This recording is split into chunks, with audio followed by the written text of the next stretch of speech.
Hello everybody, आपका मेरे channel DG वेदा में बहुत बहुत स्वागत है। तो आज हम लोग अपना अगला लेक्चर देखने वाले हैं जिसमें रदरफोर्ड एक्सपेरिमेंट डिटेल में देखेंगे। उससे पहले मैं आपसे कहना चाहूँगा कि प्लीज़ मेरे चैनल को लाइक कीजिए, सब्सक्राइब कीजिए और शेयर कीजिए मेरे वीडियो के, ताकि मेरे सब्सक्राइबर बढ़ सके और मैं थोड़ा मोटिवेट होकर ज़्यादा वीडियो बना सकूँ। तो प्लीज़ मेरे चैनल को सब्सक्राइब कीजिए और उसको शेयर भी कीजिए। तो चलिए आज पढ़ते हैं हम लोग। आज जो हम लोग पढ़ने वाले हैं ये केमिस्ट्री का ही टॉपिक है। पिछले लेक्चर में मैंने बताया था कि थॉमसन मॉडल क्या है। आज हम लोग रदरफोर्ड मॉडल पढ़ने वाले हैं डिटेल में। तो चलिए शुरू करते हैं आज का रदरफोर्ड मॉडल।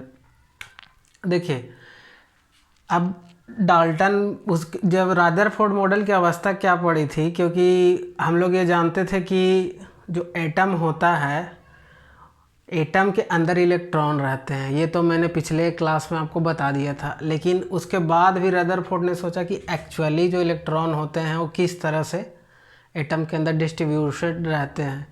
उसके लिए रदरफोर्ड ने एक एक्सपेरिमेंट किया, उसका नाम दिया गया रदरफोर्ड। इनको इसी एक्सपेरिमेंट के लिए 1908 ईस्वी में फिजिक्स का नोबेल दिया गया था रदरफोर्ड को। तो ये भी आप याद रखिएगा। तो देखिए, सबसे पहले रदरफोर्ड में जो जो चीज़ यूज किया गया था एक्सपेरिमेंट में, मैं उसके बारे में बता देता हूँ। सबसे पहले गोल्डन फॉइल की जहाँ तक बात आती है, तो गोल्डन फॉइल का जस्ट मतलब ऐसा होगा। देखिए, मैं आपको एक पेपर दिखाता हूँ। इसी टाइप का गोल्डन फॉइल यूज किया गया था, इतने ही मोटाई का, इससे और पतला ही था। इसको यूज करके इसी पे फिर क्या हुआ था कि अल्फ़ा पार्टिकल का स्कैटरिंग कराया गया था। इसको आप ऐसे समझ सकते हैं, इधर गोल्डन फॉइल था, इधर से अल्फ़ा पार्टिकल इस पर स्कैटर्ड किया था, मतलब इससे अल्फ़ा पार्टिकल का स्कैटरिंग हुआ था। तो देखा गया था कि कुछ जो पार्टिकल थे वो 180 डिग्री से रिपेल कर गए, मतलब लौट गए। कुछ जो थे वो स्मॉल डिविएशन के साथ इसको पार कर गए, और कुछ पार्टिकल थे जो बिना डिविएट किए हुए निकल गए। तो उसको मैं अभी डिटेल में बताने वाला हूँ। तो गोल्डन फॉइल का मतलब जैसा था कि एक पेपर जो होता है, इसको आप फॉइल समझ सकते हैं, गोल्डन फॉइल। इसी तरह का गोल्डन फॉइल लिया गया था और इसी के माध्यम से अल्फ़ा स्कैटरिंग किया गया था। तो चलिए अब हम लोग आगे देखते हैं कि और क्या क्या किया गया था। तो सबसे पहले मैं बात करूंगा कि अल्फ़ा पार्टिकल में अल्फ़ा पार्टिकल क्या होता है। अल्फ़ा पार्टिकल, देखिए आप लोग जानते हैं कि हीलियम है, इसका एटॉमिक नंबर 2 होता है, इसका एटॉमिक नंबर 2 होता है, ठीक। हीलियम जब अपना दोनों इलेक्ट्रॉन लॉस कर देता है तो उसको बोलते हैं आयोनाइज्ड हीलियम। ये हीलियम है, दो इलेक्ट्रॉन लॉस कर देगा तो इसको बोलेंगे हम आयोनाइज्ड हीलियम। इस पर 2+ चार्ज आ जाएगा। कोई भी एलिमेंट जब इलेक्ट्रॉन लॉस करता है तो उस पर पॉजिटिव चार्ज आता है, कोई भी एलिमेंट जब इलेक्ट्रॉन गेन करता है तो उस पर निगेटिव चार्ज आता है। ये भी बात आप याद रखिएगा। तो 2 इलेक्ट्रॉन लॉस करने के बाद क्या हुआ कि हीलियम पॉजिटिव चार्ज हो गया। हीलियम का जो एटॉमिक नंबर होता है जेड, ये 4 होता है। तो ये बेसिकली हीलियम ये होता है, ये इसी को बोलते हैं, ये होता है अल्फ़ा पार्टिकल, यही अल्फ़ा पार्टिकल।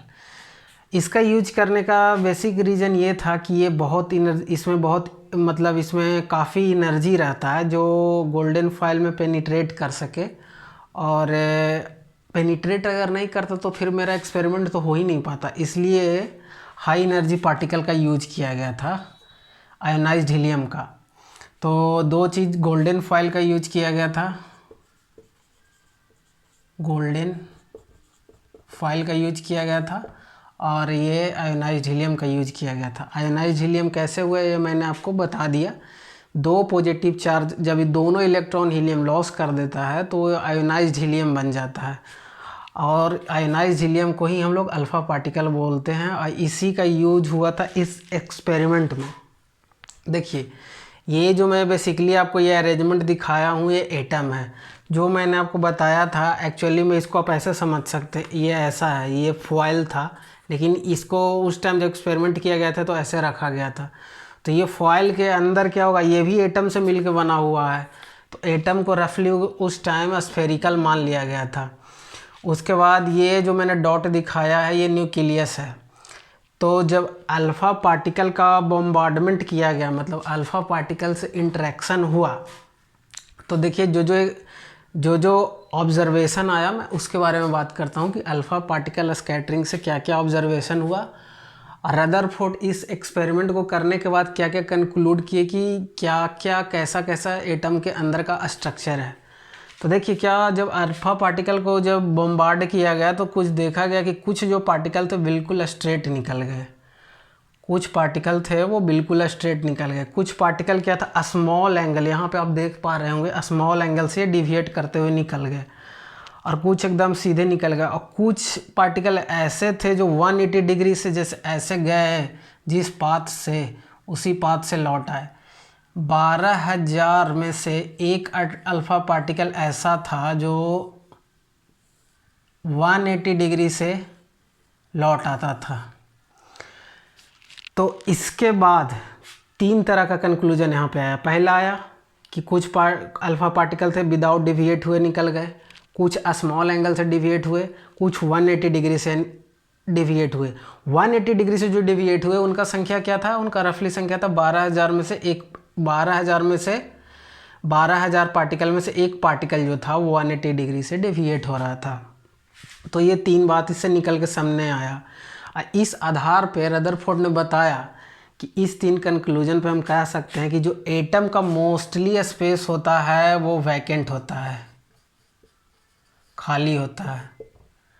एटम का जो मोस्टली स्पेस होता है वो वैकेंट होता है।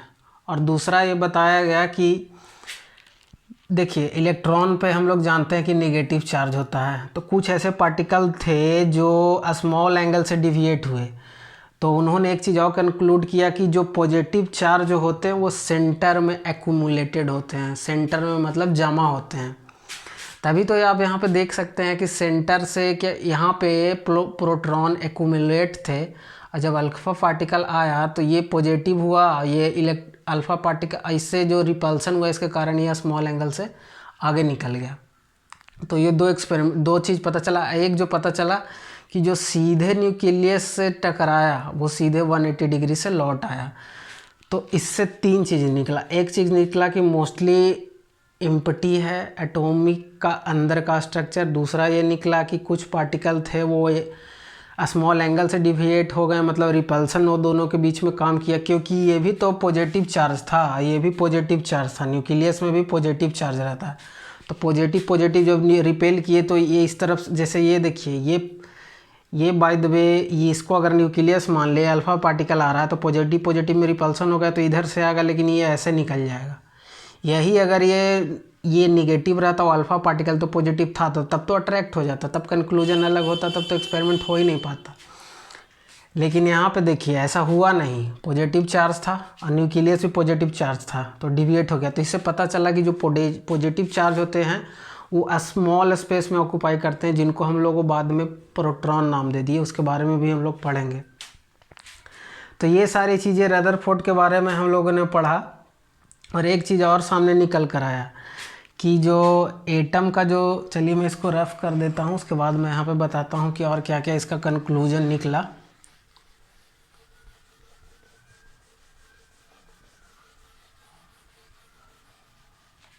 इससे एक कंक्लूजन और निकला कि जो एटम है, एटम का जो साइज है, एटम का साइज जो है वो न्यूक्लियस से 105 टाइम्स बड़ा है। यानी अगर ये एटम है, इसका न्यूक्लियस है, तो ये जो एटम होगा 105 टाइम्स बड़ा होगा इस न्यूक्लियस से। ये भी इसका कंक्लूजन था। एक कंक्लूजन ये आया, और फिर एक कंक्लूजन और आया कि जो इलेक्ट्रॉन पॉजिटिव चार्ज होते हैं वो सब न्यूक्लियस के पास रहते हैं, तभी तो रिपल्सन हुआ। पॉजिटिव चार्ज अगर नहीं रहता तो फिर रिपल्सन नहीं हो पाता, तब तो हम कंक्लूड नहीं कर पाते। और इसका एक चीज़ और कंक्लूजन निकला था कि जो इलेक्ट्रॉन था वो सर्कुलर पाथ में, जो इलेक्ट्रॉन था एटम के अंदर वो इस तरह से सर्कुलर में रिवॉल्व कर रहा था। तो ये सब मेन ऑब्जर्वेशन था। बेसिकली मेरे समझाने का रीज़न क्या था कि आयनाइज हीलियम क्यों यूज़ किए, गोल्डन फॉइल क्या था, ये सब चीज़ें जो मैंने आपको बताया, छोटी छोटी चीज़ें, लेकिन जब तक आप इसको समझेंगे नहीं तब तक फिर आने वाले हायर क्लासेस 11th में फिर आपको एक बार एटॉमिक स्ट्रक्चर पढ़ना है तो उसमें परेशानी होगी। तो रदरफोर्ड मॉडल हो गया, डाल्टन मॉडल हो गया, इसके बाद हम लोग पढ़ने वाले हैं बोर मॉडल पढ़ेंगे अगले क्लास में, तो उसमें भी इसका यूज होगा कि आखिर बोर मॉडल का फिर क्यों आवश्यकता पड़ा। जब रदरफोर्ड थे बहुत सारी चीज़ों को कंक्लूड कर चुके थे, फिर हम लोग बोर मॉडल को पढ़े, तो उसके बारे में मैं अगले क्लास में डिस्कस करूँगा। तो यहाँ तक देखिए एक चीज़ और था इसका जो डिमेरिट था उसके बारे में मैं बात करता हूँ। देखिए क्या होता है कि इलेक्ट्रॉन था, उसको बताया गया कि सर्कुलर पाथ में वो रिवॉल्व करता है, लेकिन थ्योरी के अनुसार बताया गया था कि कोई भी चार्ज पार्टिकल जो है अगर सर्कुलर ट्रैक में अगर वो घूम रही है तो वो अपना एनर्जी धीरे धीरे कम होते जाएगा, एनर्जी उसका डिक्रीज होते जाएगा, एनर्जी टाइम के साथ एनर्जी घटते जाएगा, क्योंकि कोई भी चार्ज पार्टिकल जब एक्सेलरेट करती है तो मैक्सवेल लॉ के अनुसार से वो एनर्जी इमिट करती है। तो इस हिसाब से क्या होता कि ये घूमते घूमते एनर्जी कम होते जाते जाते न्यूक्लियस में फॉल हो जाता, जबकि ऐसा होता नहीं है। अगर ऐसा होता तो एटम स्टेबल ही नहीं होता, कोई चीज़ बनता ही नहीं, क्योंकि पॉजिटिव निगेटिव वो दोनों अट्रैक्ट कर लेते, एटम का एग्जिस्टेंस ख़त्म हो जाता। लेकिन जबकि ऐसा नहीं होता था, मतलब तो यही सबसे बड़ा ड्रॉबैक निकल के आया था रदरफोर्ड मॉडल का। रदरफोर्ड का सबसे बड़ा ड्रॉबैक ये था कि इन्होंने ये नहीं बता पाए थे कि जो इलेक्ट्रॉन अगर सर्कुलर मोशन में घूम रहा है तो सर्कुलर मोशन में कोई भी पार्टिकल एक्सेलरेट होती है, कांस्टेंट वेलोसिटी भी रहेगा तो डायरेक्शन चेंज होने के कारण हर पॉइंट पे एक्सेलरेट होगा। ये मैंने फिजिक्स में बहुत अच्छे से एक्सप्लेन किया है। अगर आपको दिक्कत है तो मेरा फिजिक्स वाला जाकर लेक्चर आप देख सकते हैं, उसमें मैं बताया था कि अगर कोई भी पार्टिकल या बॉडी अगर सर्कुलर ट्रैक पे है, उसका वेलोसिटी कांस्टेंट भी है, तो उसको हम बोलेंगे कि body is accelerating on circular track. It doesn't matter its velocity is constant because it changes direction at every point of circle, मतलब हर पॉइंट पर उसका डायरेक्शन चेंज हो रहा है। तो यहाँ पे एक्सेलरेट होने के कारण उसका एनर्जी लॉस होता है, और एक बार क्या होता है कितना लॉस हो जाता है इलेक्ट्रॉन का एनर्जी कि वो यहाँ पे जाके फॉल कर जाता न्यूक्लियस में, एटम जो स्टेबल नहीं रह पाता, एटम का एग्जिस्टेंस ख़त्म हो जाता। लेकिन ऐसा तो है नहीं, जो कुछ बना हुआ सब एटम का है, सब अच्छे से एग्जिस्ट भी कर रहा है। तो ये ड्रॉबैक आया, तो इस ड्रॉबैक के कारण फिर बोर जो थे, उनका एक्चुअली नाम था नील्स बोर। उन्होंने सोचा कि फिर से एक्सपेरिमेंट करके देखा जाए, तो उन्होंने फिर फर्दर एक्सपेरिमेंट किया था। तो अभी तक जो मैंने पढ़ाया उसको मैं फिर से एक बार कंक्लूड करता हूँ, उसके बाद मैं अगले लेक्चर में बताऊँगा कि बोर एटॉमिक थ्योरी क्या होता है। देखिए अभी तक मैंने जो बताया उसको मैं फिर से एक बार रिकैपिचुलेट कर देता हूँ। मैंने बताया कि अल्फ़ा पार्टिकल क्या होता है, ये आयोनाइज हीलियम होता है। जब हीलियम जो है अपना दोनों इलेक्ट्रॉन खो देता है तो आयोनाइज हीलियम बन जाता है, उसको हम लोग अल्फ़ा पार्टिकल बोलते हैं, और इसका एनर्जी हाई होता है।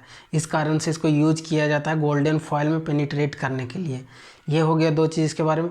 तीसरा चीज़ मैंने बताया कि जब अल्फ़ा पार्टिकल जब गोल्डन फॉयल से स्कैटर्ड हुआ तो तीन तरह के पार्टिकल देखने को मिले। एक पार्टिकल वैसे थे जो कुछ स्मॉल एंगल से डेविएट हो गया, कुछ पार्टिकल ऐसे थे जो एकदम 180 डिग्री से डेविएट हो गया, कुछ पार्टिकल ऐसे थे जो एकदम डिविएट नहीं हुआ। मतलब मोस्टली ज़्यादातर पार्टिकल जो था वो एकदम डिविएट नहीं हुआ। ये इस चीज़ को बताता है कि एटम का अंदर का जो संरचना है, कंस्ट्रक्शन है, वो मोस्टली इम्पटी है, मतलब खाली है।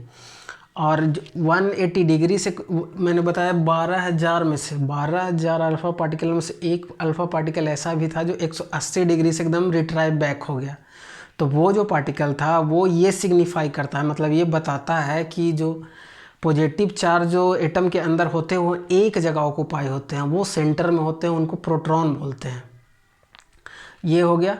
और फिर एक चीज़ मैंने और बताया कि इससे जो एटम और न्यूक्लियस का साइज़ का जो कंपैरिजन था वो भी मैंने बताया कि जो एटम का साइज़ होता है वो न्यूक्लियस के साइज़ से 105 गुना ज़्यादा होता है। तो ये सारी चीज़ें थी इसके बारे में जो मैंने, और आप एनसीईआरटी में पढ़ ले, यही सब चीज़ों को एलाबोरेट करके दिया है, लेकिन मैं उसको सिंपल वे में आपको बता दिया कि आप इसको कैसे समझ सकते हैं। तो this is all about Rutherford model. या रदरफोर्ड मॉडल के बारे में मैंने आपको पूरा बता दिया है। इसमें अगर आपको कोई दिक्कत होता है तो प्लीज़ कमेंट सेक्शन में जाइए और मेरे से आप क्वेरी कर सकते हैं। मैं उसको क्वेरी का ज़रूर रिप्लाई दूंगा। अगर आप क्वेरी करेंगे तो ज़रूर रिप्लाई दूंगा।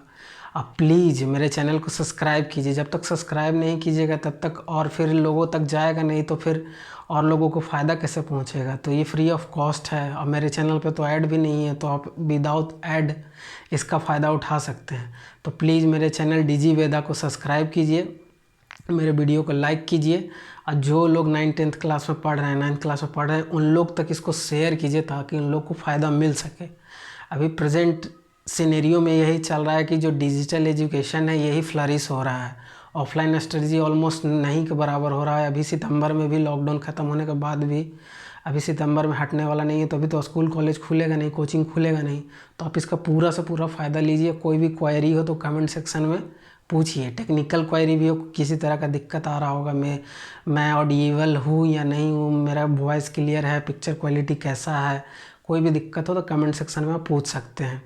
तो प्लीज़ मेरे इस चैनल को सब्सक्राइब कीजिए, वीडियो को लाइक कीजिए, और जिनको ये ज़रूरत है, आप अगर 9th में हैं तो अपने आसपास वाले दोस्त हैं वो भी आपके 9th क्लास वाले भी होंगे, या कंपटीशन में भी जो करते हैं उनको ये बेसिक चीज़ समझ में आ जाएगा तो चीज़ों को याद रखने में आसानी हो जाएगा। जैसे मैंने बताया कि इनको नोबेल प्राइज़ 1908 में दिया गया था रदरफोर्ड के लिए। तो इन लोग, मैंने छोटा छोटा चीज़ बताया है। एटम का साइज कई बार पूछ देता है, रेडियस के कंपेरिजन में कई बार पूछ देता है कि ड्रॉबैक क्या था रदरफोर्ड मॉडल का, जिसके कारण उसको छोड़ के हमको बोर मॉडल की ओर जाना पड़ा। तो ये सारी छोटी छोटी चीज़ें मैंने बताई है, जिसको आप कॉपी में पॉइंट करके लिख सकते हैं और उसको आप रिवाइज कर सकते हैं, जिससे आपका जो एक होता है बेसिक वो अच्छे से मजबूत हो जाएगा। तो मैं यही कहना चाहूँगा आखिरी बार कि मेरे चैनल को प्लीज़ सब्सक्राइब कीजिए, वीडियो को लाइक कीजिए और शेयर भी कीजिए। तो ठीक है, मिलते हैं फिर अगले वीडियो में। तब तक के लिए आप वीडियो देखने के लिए आपका बहुत बहुत धन्यवाद। आपका दिन शुभ हो।